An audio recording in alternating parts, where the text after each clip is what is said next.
between the Tamil Nadu government, our governor R.N. Ravi, and the state government has once again intensified, with the governor saying that the anti-sterlite protests were foreign funded. Governor added that Sterlite was meeting 40% of India's copper needs and that copper is essential for the electronic industry.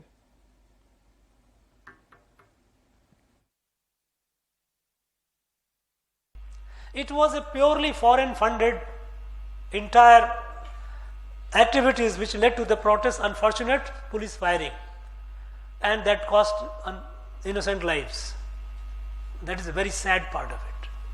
But they wanted this sterlite to be closed because that sterlite produced 40% of our copper need. And you know how copper is important for electronic industry. Now, the Sterlite protest was something that was hugely significant in Tamil Nadu, especially it continued for 100 days. 13 people shot dead. And now the statement going across to my colleague Purnima Murli, who brings us more context. Purnima, already that war of words has erupted with DMK responding, saying he's saying this in Raj Bhavan, come to Thoothukudi and make this statement. Absolutely. A lot of opposition for governor's statement coming in from DMK stalwarts, including mkstalin, the chief minister, Udayanidhi Stalin minister, and Kanimuri DMK MP, and also representing the Thoothukudi constituency. This has not gone down well with the DMK and its allies. Remember, it was a 100-day peaceful protest that in fact turned violent.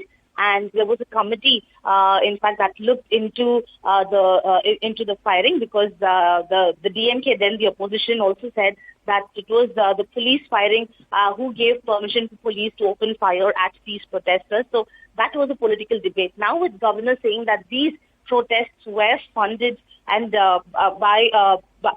received funding from foreign NGOs. This has not gone down well with the DMK, and it's only going to intensify in the coming hours, with a lot of opposition coming in from the DMK and its allies over the statement made by Governor R.N. Ravi.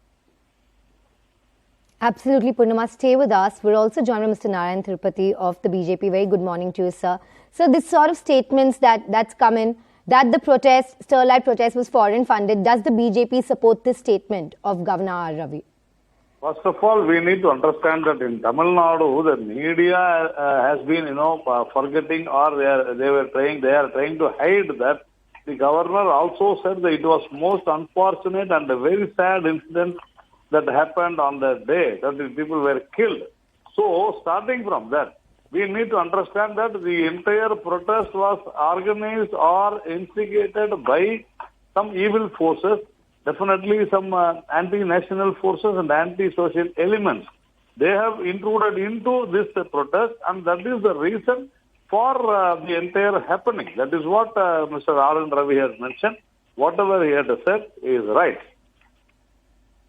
Why should DMK... So you're saying there was foreign funding. Was there any evidence to support that? No. See, the entire thing is a conspiracy. We have been saying that. But in the midst of the protest, these people have gained entry, and that is what we have been saying. The governor never mentioned anywhere about the DMK. Why should DMK get agitated? That is what we are asking. Why should DMK get agitated when the governor says like this?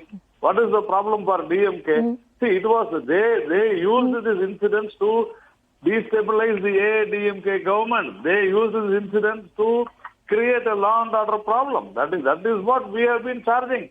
These parties and these evil forces. Why should DMK get agitated for this? Mr. Ravi has not mentioned anywhere about the DMK. Why should these people get tense?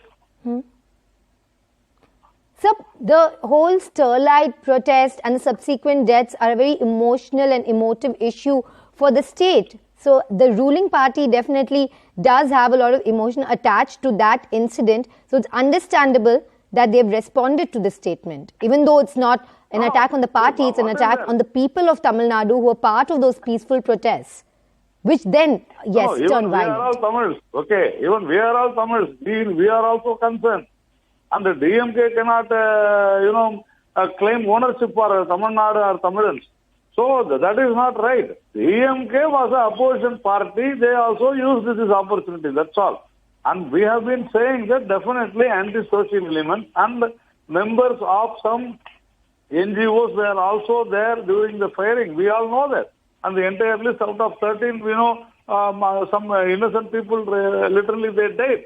And we feel very sorry for that. That is what the governor also said. But even in that, there were some, persons belonging to some NGOs, some movement. We need to understand that.